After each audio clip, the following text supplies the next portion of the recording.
You're listening to the Hour of the Time. I'm William Cooper. And I'm Carolyn Nelson.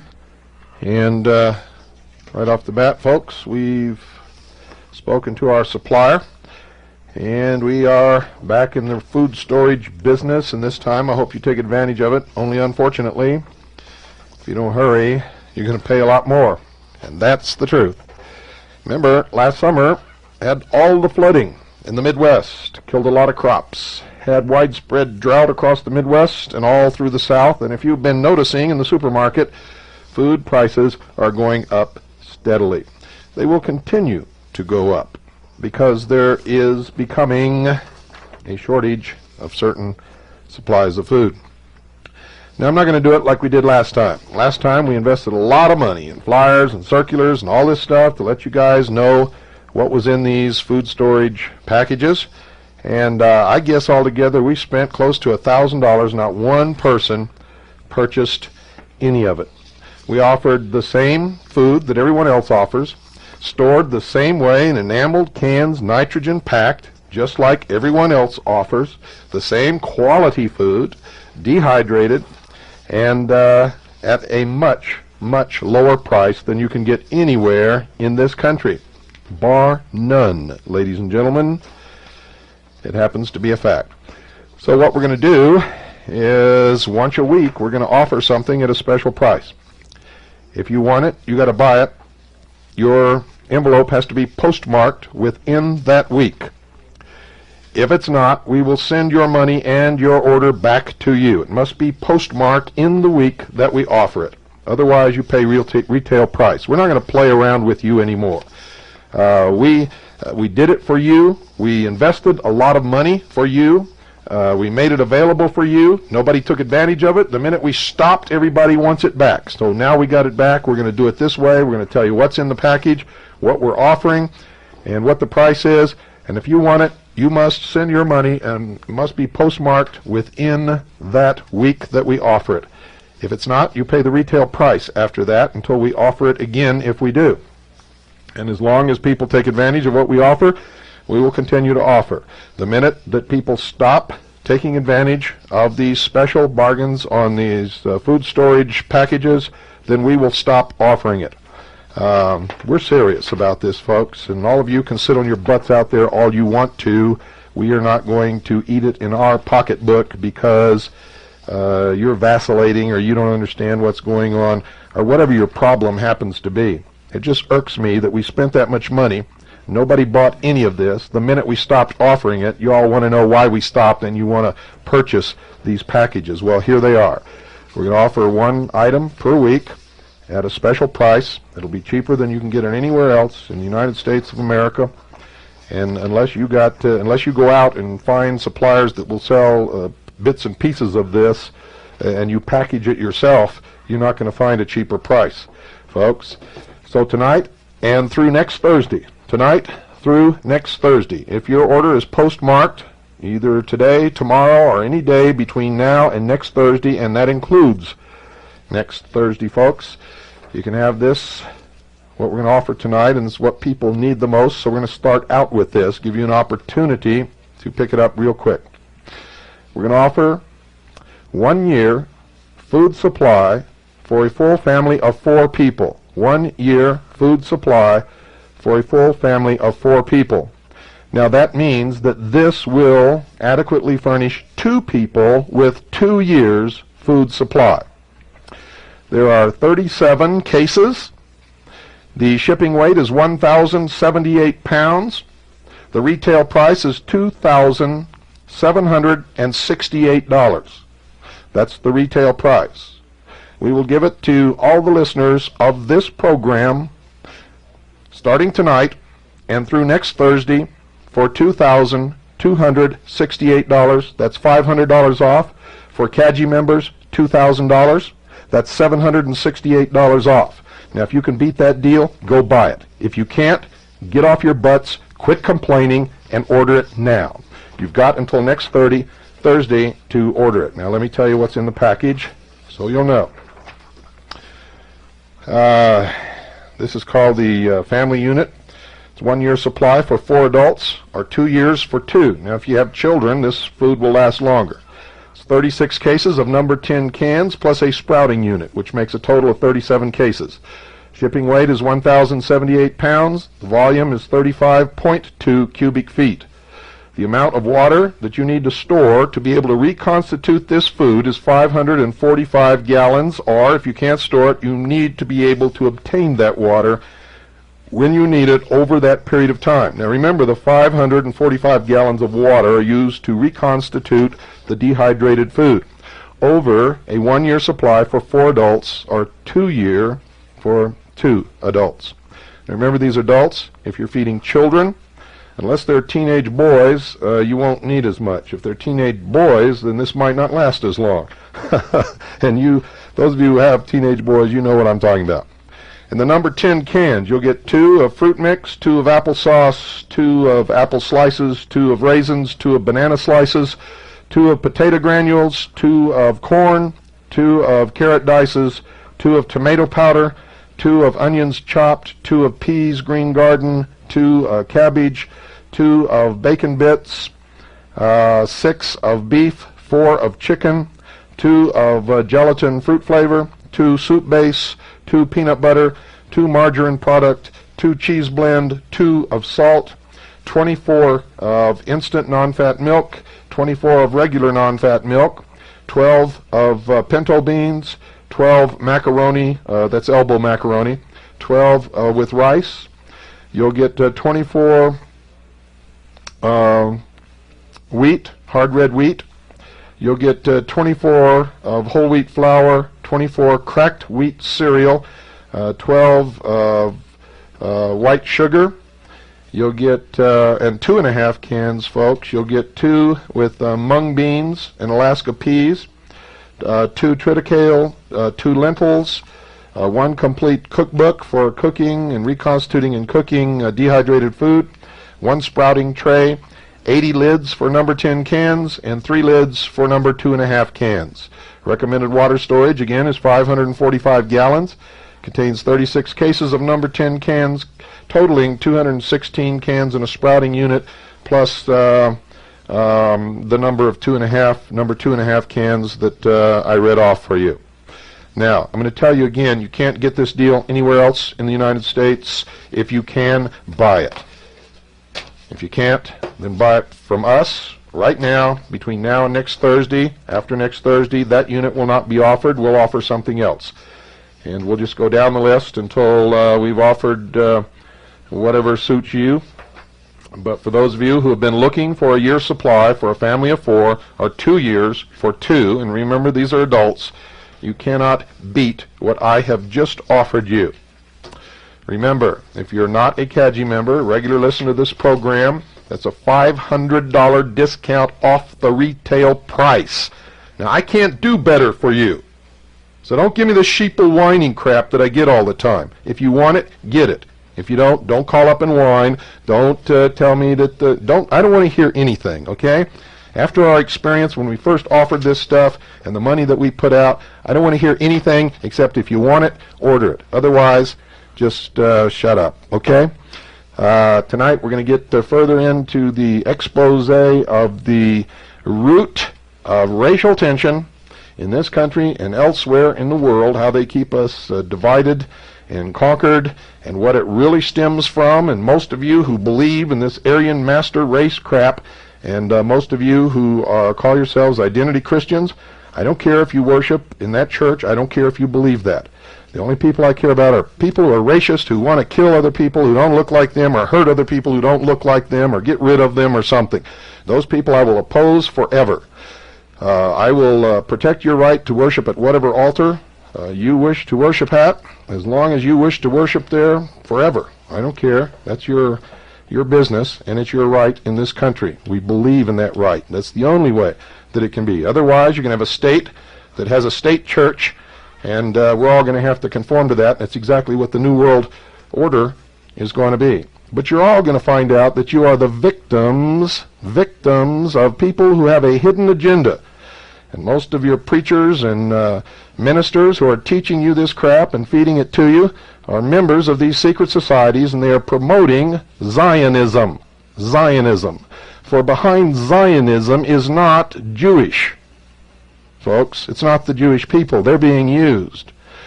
They're going to be sorry that they're allowing themselves to be used. For behind the Zionist movement are the British Israelis. The people who believe that they are the master race, that they are the lost 13th tribe of Israel, that they are the people who are going to inherit the world, and the rest of us are going to be their slaves. And if you don't believe that, you just listen. Don't go away. I'll be right back. And ladies and gentlemen, if you'll check your history, you'll find in the accounts left by the Romans as they sent their legions up into Europe to conquer the Celts, the Picts, the Gauls, and the Germanic tribes, they describe very clearly what they found there. And what they found, ladies and gentlemen, was nothing that even remotely could ever be misinterpreted as any remnant of any of the tribes of Israel.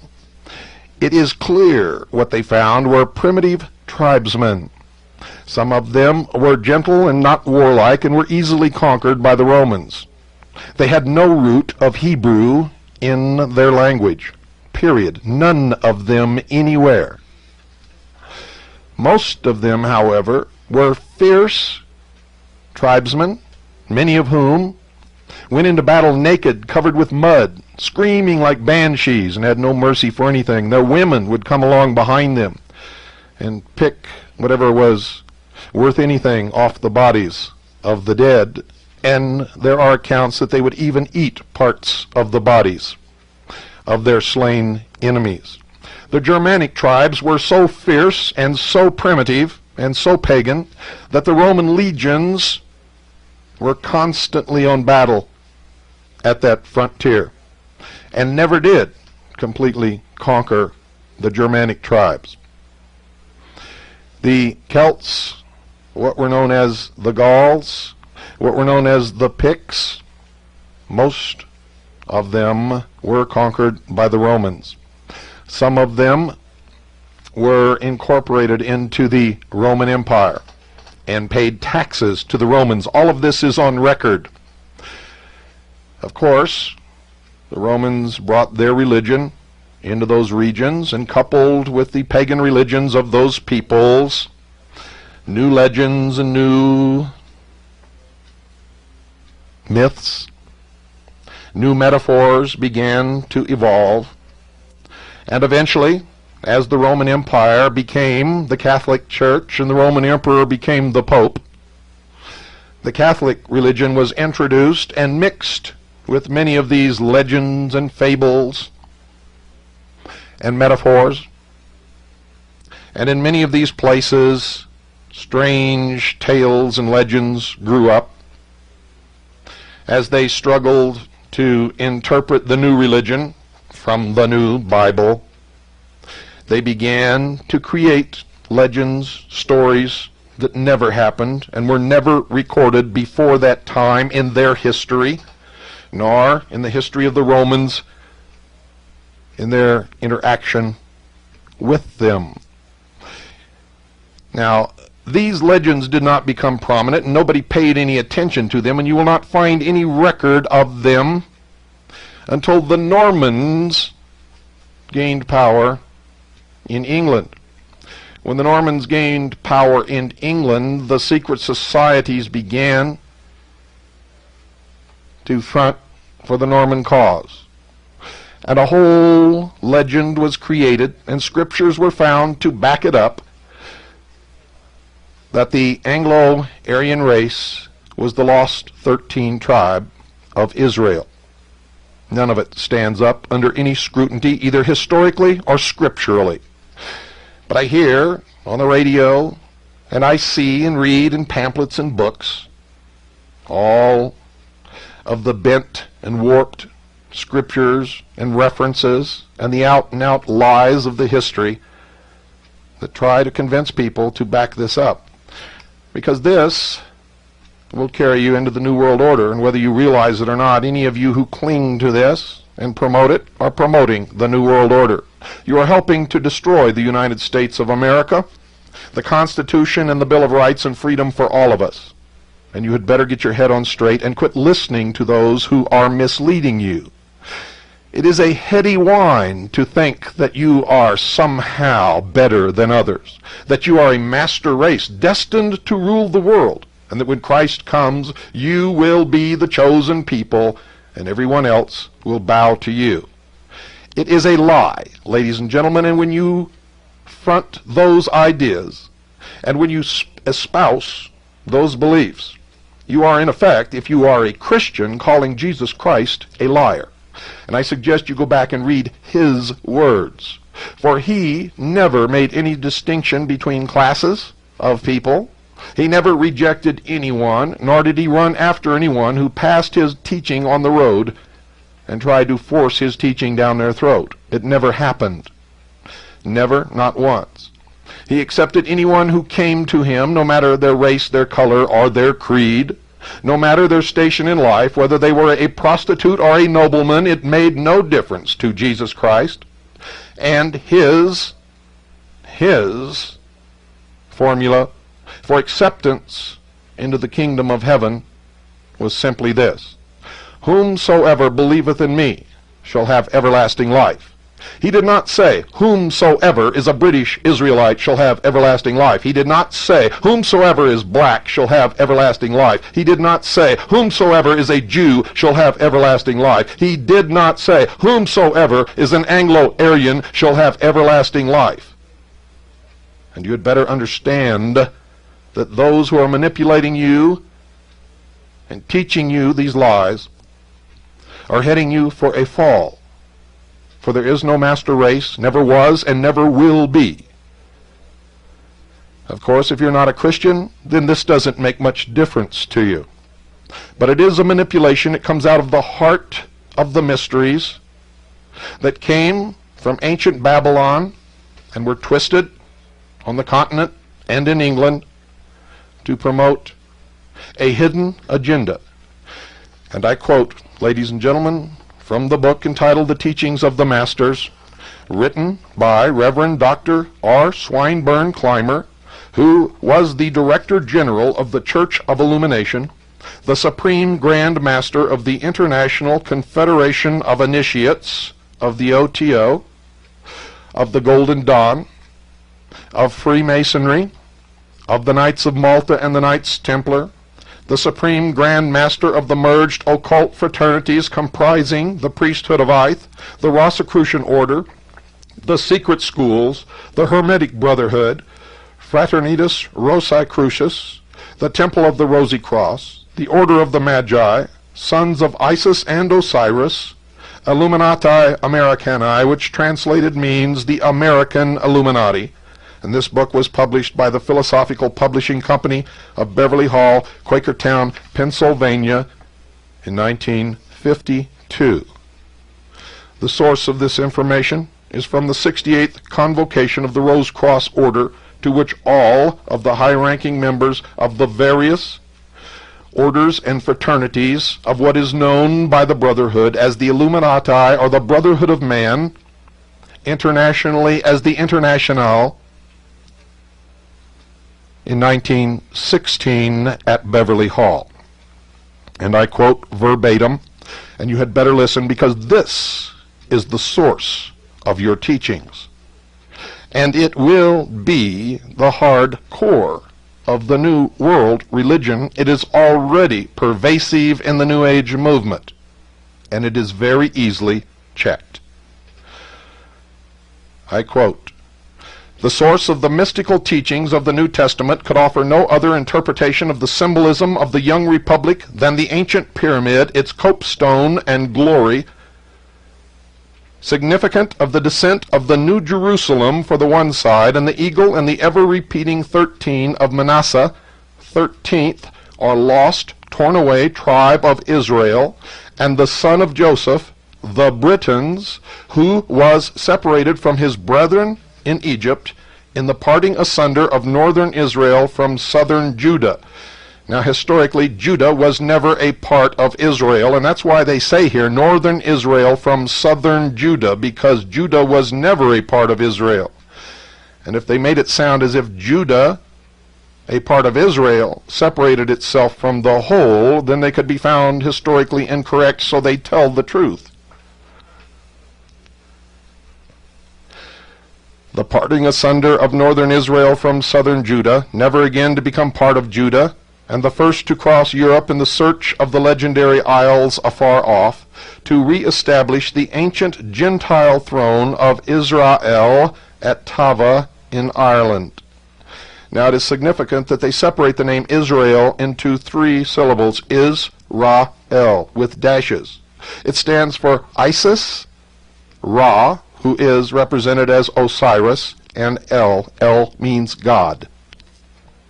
The hitherto rejected reverse side of our Great Seal is now in full view of these United States. It is to remind the people that from the beginning they were called to a great work as offspring of a mighty Manasseh, whose history began in Genesis and will culminate in America, and by whose stripes the world must be healed and will be healed, despite the many and inglorious betrayals of those who have set themselves up as the leaders of the peculiar people of the eagle. The legend tells us that Joseph, betrayed, as we have often been, and cast off by his own people, married the daughter of the priest of the temple of On in Egypt. Now remember, if you've listened to this program, you know that On is another name for the sun, or Osiris, or the light, or Lucifer. They're saying that Joseph, as the legend tells, and it is a legend, it is not historical fact, never was and never can be, for it is a lie. The legend tells us that Joseph, betrayed as we often have been, and cast off by his own people, married the daughter of the priest of the temple of On in Egypt. Today, as an eternal symbol until the time of the placing of the copestone upon the pyramid, one pillar of that ancient temple stands in London while its mate stands in New York. It is the phallus of Osiris, the obelisk. There is also one in the outer courtyard of the Vatican, and one stands in Dealey Plaza. One also stands on the estate grounds of the Priory de Sion, or the House of Sion in England. These are vivid and should be constant reminders to us of our unbreakable connections with ancient Egypt and with Europe, and our father Joseph as an Anglo-Saxon culmination.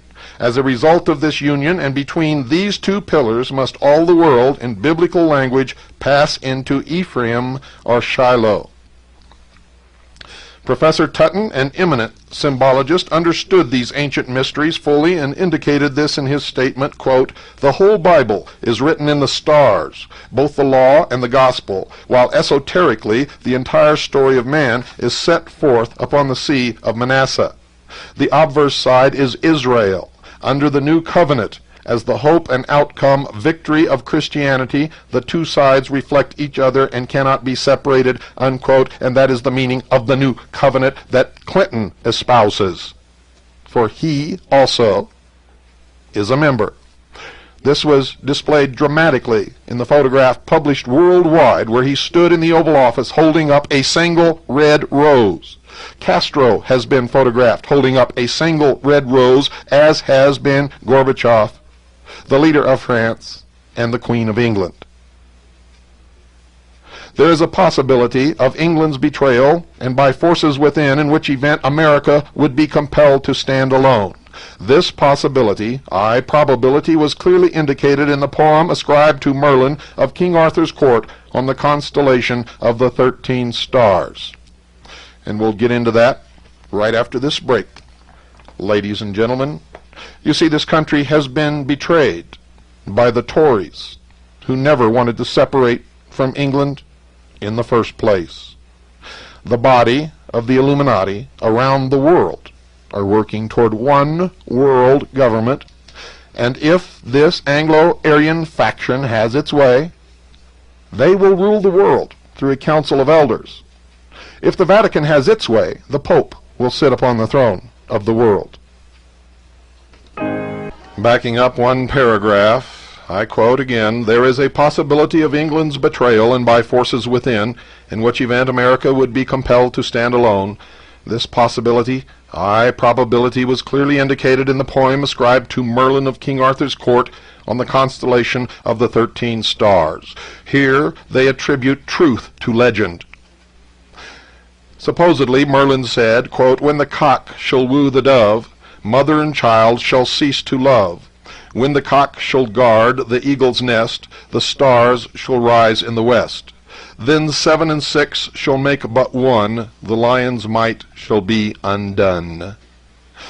Here they attribute to a mythical figure, Merlin, a prophecy which they say is being fulfilled in the world. Quote, "When the cock, or France, shall woo the dove," which they say is America, "mother and child shall cease to love." In other words, rebellion of her colonies against England. "When the cock, France, shall guard," in other words, France's aid to the eagle's nest, which is the United States or America, "the stars," which they say are our constellation of 13, "shall rise in the west. Then 7 and 6 shall make but one, e pluribus unum," is their interpretation, "and the lion's might shall be undone." This prophecy has been rapidly coming to pass since the Second World War. The English, the Anglo-Saxons, have permitted enemies within her borders, many of her own race, to gain control of her finances and institutions and replace what might be correctly termed Druidic Christianity, and that's exactly what it is. It is a perversion of true Christianity. In fact, when you hear what it really consists of, you will discover, ladies and gentlemen, that it is not Christianity at all, but the remnant of the old pagan Druidic and Germanic and Gaul Pict religion, mixed with a little mixture of Christianity, using this lie, this legend of Joseph, to make them in to a master race. These are the same people who just prior to World War II attempted to turn England into an ally with Hitler. You see, Druidic Christianity is a godless atheism, really. They say, unless the English wake up, the lion's might will certainly be undone, and the old saying, "there always will be in England," will be proven unfounded. The stars upon our seal are set in the form of a 6-pointed star, or the double triangle, symbolic of the perfectly balanced man. After the downfall of Egypt, this was called Solomon's seal, and that is a lie. It was never called Solomon's seal until it was adopted by the Jewish people as their symbol sometime in the 16th century, ladies and gentlemen. They say, but the ages before that it had its place in the temples of the greater mysteries, and that is true. That's exactly where it comes from, indicating that the physical man and the spiritual man had attained equilibrium, and that the Son of Man had indeed become the Son of God. Now, bear in mind that that is not a reference to Jesus Christ. At each point of the star was placed the symbol of an order, which symbolized arcane wisdom. And because of the presence upon the altar within, no man might enter into the Holy of Holies, or innermost chamber, with safety to himself, save he who had attained to philosophic initiation. And that is the true definition of Solomon's temple within the Masonic lodges and the lodges of all of these other liars and deceivers. For the temple of Solomon that they discuss has nothing to do with the Christian religion or the Jewish religion, but lies within each of them according to their own definitions. I continue. The special or spiritual symbol of America, aside from the pyramid and eagle, is the white rose, identical in its meaning to the white stone of legend and primitive masonry. For the meaning and the history of the white rose, study the War of the Roses, and you will find your eyes opened as to who is really behind this and what it really means. I continue. The constellation of 13 stars was in early drawings set in a wreath of white roses, showing that the early designers were fully aware of future American individual spiritual development, and that is a lie. Our forefathers were not a part of this. They are the ones who broke away from England, ladies and gentlemen. This is a perversion of their beliefs. They certainly were members of the secret societies and the Illuminati, and they were working toward the great work of one world government, but not under Anglo-Aryan rule. You see, our forefathers truly believed in their day of the brotherhood of man, meaning all man at some point in the future, standing upon an equal keel at birth and making for themselves what they will through individual responsibility. They really wanted this nation to succeed, but they knew in their hearts, because they understood human nature very well, that we would abdicate our responsibilities and our freedoms and would become slaves, and they would have to institute some kind of government to control the mob. Their aim was to topple the churches and states that existed in their world and bring about a true freedom of mankind, hoping that this would be it, but giving us all the tools to either make the experiment succeed or fail, for man should, they believed, and I believe also, get what he deserves. The design is now drawn in white clouds, showing that the spiritual nature of America is beclouded, or under a cloud for the moment. These clouds are shadows symbolizing the confusion of the present era, will gradually be replaced by bright sunshine, symbol of light, enlightenment, clear perception, and understanding. Solomon's temple was the design of the perfect man. Perfection is the ultimate of every man, unless he chooses ignoble defeat. The Bible, like the arcane teachings of the greater mysteries, tells us of the three-cornered copestone which was prepared to finish the pyramid and the temple, but was rejected and later became the headstone of the corner. Genesis tells us of one Joseph, the keeper of the stone of Israel, and I might remind you that Isis was also called the stone. It was because of the Magian or Holy Grail teachings that the Britons crossed Europe to Ansareth, land of betrothal. They quote Esdras 11-13. Folks, can you find a book of Esdras in the Bible? Of course not. They will quote anything that furthers their perversion and their lie. They say they crossed Europe to Ansareth, land of betrothal, in search of a land where they might keep God's worship pure and undefiled. Hence, through Joseph, who was separated, cast out, or sold by his brethren, we inherited the white stone of all Israel, the copestone of the pyramid and of Solomon's temple, that rock upon which the initiate Nazarene reminded Peter he should build God's church. Oh my, oh my. The rock or foundation of spiritual unfoldment within each individual, and against which in the ultimate the gates of hell should not prevail. What this true church really is made plain in, quote, "My little children, of whom I travail in birth again until Christ be formed in you." Now they call Christ the Christos. Be formed means awakened in their language, and they reference Galatians chapter 4, verse 19.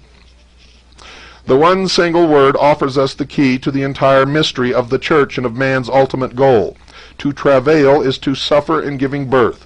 This birth is in or within us. It is the, quote, "Unless ye are born of the Spirit, as ye have been of your mother's womb," unquote, you shall in no wise be able to enter the kingdom of heaven of biblical and mystical lore. This being the law which governs the universe as it governs the drama of heaven, which is the old cosmology worshipped at places like Stonehenge, it was in keeping that an Englishman, a master of heraldry, should give to the young republic during its struggle to separate from the mother country, as does the child from its mortal mother, the design for not only the work of the true Christic, or Christos Church. I refer you to the Christic Institute, which just is another branch of these perversions, but also the design for the Great Seal, which would express the whole future of the new country's work as a world leader and exponent of the teachings of the new church and of the Holy Grail. The all-seeing eye, looking down upon the ancient pyramid, symbolizes America, the eaglet of Eagle Land, and all she is to mean to the world, if she does not permit herself to be betrayed by the degrading and destructive ideologies of decadent European and Asiatic countries and utterly selfish, traitorous leadership in our own country. This emblem, the eye, is as ancient as man's appearance upon the earth, being found upon the Egyptian, Greek, and Chaldean monuments. And I'm sure, ladies and gentlemen, they knew that it meant America back in those days. Yeah, you just keep thinking that, fools. This is beyond understanding how intelligent people can fall for these scams and be so manipulated by someone who comes along, flashes some kind of a certificate that he went to some kind of a school that taught him how to understand the Bible, and he preaches this perversion, and people fall right into line and believe it as fact simply because this person told them to. If you follow them around long enough, you will follow them to the doors of the lodge of one of these secret societies, I can assure you. This emblem, the eye, is as ancient as man's appearance upon the earth, being found upon the Egyptian, Greek, and Chaldean monuments, while the Arabians looked upon it and named it the highest and holiest name of God, and with hushed voices whispered, "I am that I am." And that is what Elizabeth Clare Prophet preaches in Montana. The triangle about the eye stood from the most ancient days as the emblem of the Trinity. Now get this, folks, because this is what their Trinity really refers to. The triangle about the eye stood from the most ancient days as the emblem of the Trinity, Osiris, Isis, and Horus, progenitors of humanity, Father, Mother, and the Mother they call the Holy Ghost, and Son. It is the seal of the eternal law of the three of the universe, and the watchful guide to those who awaken and walk in the light. Quote, "I will instruct thee and teach thee in the way which thou shalt go. I will guide thee with mine eye." Unquote. Psalms 32, verse 8. The legend symbolized by the pyramid is esoteric, given in numbers, measures, and weights. In these may be read the history of ages already completed and the prophecy of those yet to come. I refer you to ICE, the ultimate disaster, 5-5-2000. That's the name of the book, 5-5-2000, ICE, the ultimate disaster, by Richard Noon. I'll refer you in that book specifically to the interview with Tom Valentine, where he parrots this exact same philosophy. I also refer you to his book about the pyramids, I forget the name of it, and his other book, The Life and Death of Planet Earth. I was thinking of a book written by Hal Lindsey. But Valentine's book is The Life and Death of Planet Earth. You'll find this same philosophy espoused throughout, and you will find him on Radio Freemasonry, running you around in circles, chasing your tails, even now. Throughout the past ages, each with its leader, runs the legend of the stone kingdom cut out without hands. Now remember, throughout all past ages, this legend, this story, this perversion has been repeated throughout the pagan religions since the beginning of time, when man first looked up and equated the sun with the power of God. The inner kingdom of heaven, the last and greatest of all, might have been the master Nazarene had he not been betrayed by his own people. as in England, the land of Joseph, and the Grail being betrayed today.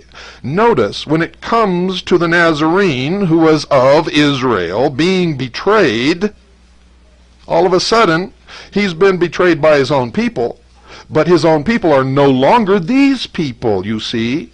That's blamed on the Jews, but yet they claim to be of the tribe of Israel. What hypocrites, what liars, what deceivers, what perverters, what manipulators.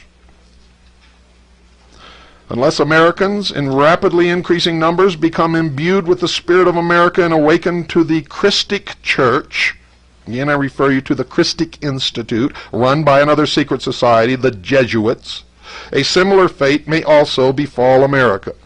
Ancient architecture, heraldry, and the drama of heaven are all telling the people of America of their possible destiny, material and spiritual, no less than their responsibility. They're claiming that the Bible is recorded in the constellations of the heavens. The opposite is true, folks. The cosmology of the heavens in the ancient pagan religions existed long before the Bible was ever written. The Bible is a conglomeration of all of the metaphors and myths and religions of history passed down by word of mouth and written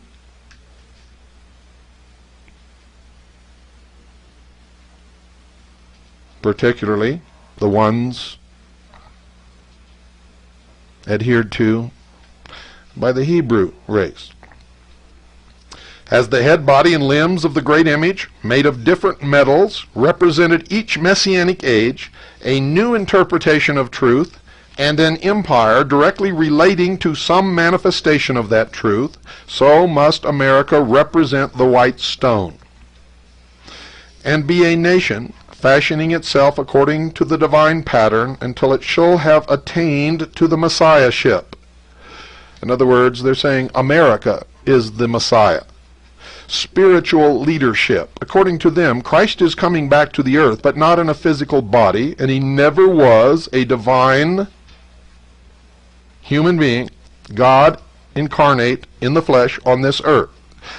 Instead, it's an office that can be held by anyone, and in the new age it shall be held by the new root race.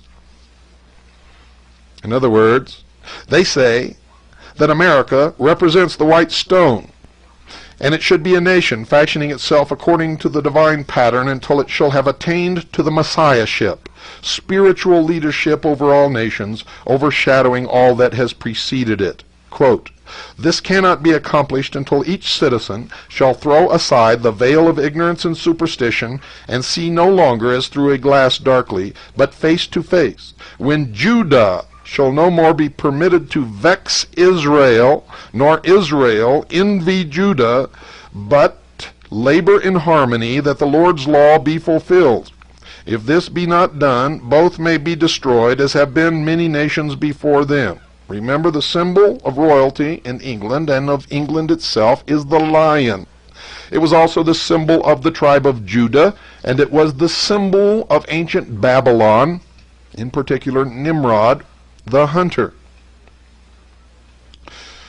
I continue, "The time spoken of by Isaiah the prophet has come. It is a time when the learned intellectual cannot read the book because it is sealed as Greek to them, nor the unlearned because he is unlettered. Yet shall the book be unsealed because the ancient arcane wisdom applies to the individual who is willing to work in obedience to the Christic law in his personal quest of the Holy Grail, in drinking of the cup of unselfishness, in his love for his neighbor and the stranger within his gates, in his loyalty to his family and his country, and his stubborn but holy insistence that destiny's prophecy shall not be set aside."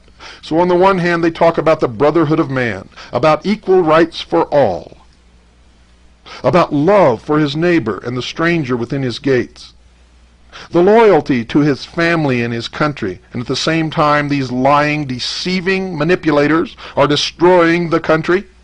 They're destroying the family. Oh yes, ladies and gentlemen, this comes out of the mysteries and nowhere else. And they believe that they are the master race and will ultimately destroy all other races and prevail as the rulers of the world. And yet they read this, they write this, and they see no contradictions, which makes most of them fools in my estimation. In any case, they are liars, deceivers, and manipulators, the scum of the earth. They are the destroyers. Each and every one may be the fortunate heir to this glorious inheritance, but must seek the white stone which crowns the pyramid within himself by the full development of his body, mind, spirit, and soul, the holy trinity of each Son of Man who has become the Son of God. And there is the clue to what they intend. Man will become God. Man himself will become Christed, and that is what they mean by the return of Christ to this earth. Not a physical man of divine origin, God incarnate in the flesh, coming on the clouds, as the Bible describes, but man himself will become Christed. And as humankind becomes Christed, and the chaff is weeded out from the wheat, which is them, and destroyed from the earth, all other races, they will prevail, and Christ will be upon the earth in them. It is in this manner that America will realize her destiny as the city set upon a hill, a star that shall never set, but become the light that shall light the world, because the true church of the eternal Christos, the Christ within man, for whom there is travail in birth until Christ be formed in you, man, shall have become established and be the sanctuary for all her people. This is what the Mormon church teaches. It is just another branch of Mystery Babylon, perverted by this hidden agenda of the master race, the Anglo-Aryan master race, incarnate in British Israelism, world Zionism, and if you're Jewish, you had better reject it. It's not about saving or preserving the state of Israel. It's about creating a one-world government and Orthodox Jews along with fundamentalist Christians, or any Christian for that matter, who will not renounce Christ as a divine incarnate of God in the flesh upon this earth. Any follower of the prophet Muhammad, anyone who will not bow down to this new religion will be destroyed. Will be destroyed. The state is the edifice. The church must be the spirit. This is the old Nazi coming back to us. This is National Socialism on a world scale. Where the state is the edifice, the church must be the spirit. The rise and fall of nations and people has been an exact ratio to their acceptance of the laws interpreted by their great spiritual leaders, or their efforts to think, desire, and act in attempted defiance of them. This is the combination of British Israelism. It is what brought Hitler to power. It is the same occult philosophy that Hitler worshipped of the master Aryan race. We use the term attempted for the reason that though uncountable millions have made every effort to live outside of the law, none have thus far succeeded, and all have passed into the limbo of things forgotten. This illustrates the trite, well-known old saying, the mills of the gods grind slowly, but they grind exceedingly fine. Nearly 2,000 years ago, the world as a whole had come to a sorry pass. Selfishness was rampant. God was all but forgotten. Men lived by greed and at the expense of one another. The few were the masters, spiritual and material, of the many, and only a few were able to recognize the light of God. It was a time very much like our own today, when selfishness and desire for conquest were the ruling passions. Some of you old enough may recognize the ravings of Father Coughlin.